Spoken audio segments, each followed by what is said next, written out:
Hello, hi, good morning. ఎలా ఉన్నారు? బాగున్నారా? నేను చాలా బాగున్నానండి. వెల్కమ్ టు శ్యామ్షన్ యూనివర్సిటీ. ఈరోజు మార్నింగ్ స్టోరీ చెప్తానండి. ఏం లేదండి, ఈ ప్యాలాలు తీసుకున్నాను నేను మార్నింగు. దీంతో ఒక కొత్త రెసిపీ చేశాను. మా బాబు ఉన్నాడండి, చిన్న బాబు. వాడు స్కూల్కే వెళ్ళలేడు. మార్నింగ్ గేట్ దాకా వెళ్ళాడు.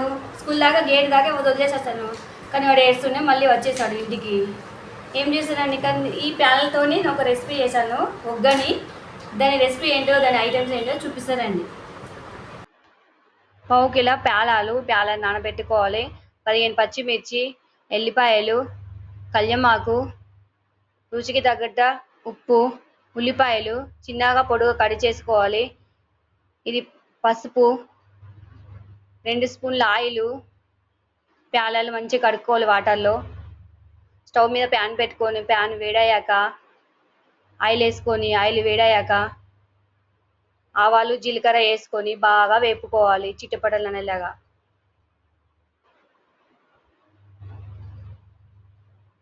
చిటపట అయినాక కళ్యమాకు, ఎల్లిపాయలు బాగా వేపుకోవాలి బ్రౌన్ కలర్ వచ్చేంత వరకు.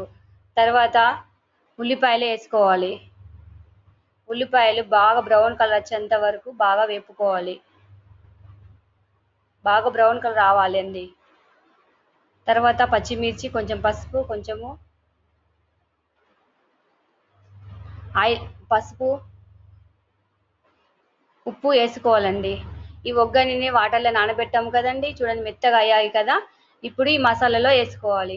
ఈ మసాలా అంతా ఒగ్గానికి ప్యాలలకు అంటుకునేలాగా మంచిగా కలుపుకోవాలి. కలుపుకున్నాక బాగా కలుపుకోవాలి. కలర్ రావాలి, మెత్తగా ఉంటాయి కదండి, మెత్తగా క్రిస్పీగా వచ్చింది చూడండి, బాగా అయింది కదా. ఇప్పుడు ఈ పుట్నాల పప్పు మిక్సీ కొట్టుకొని వేసుకోవాలి.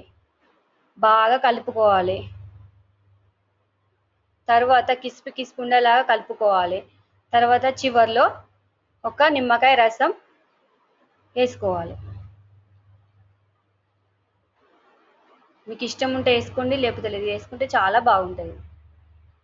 టట్టడాన్, ఇదిగోండి రాయలసీమ స్పెషల్ ఒగ్గని చాలా బాగా రెడీ అయిందండి.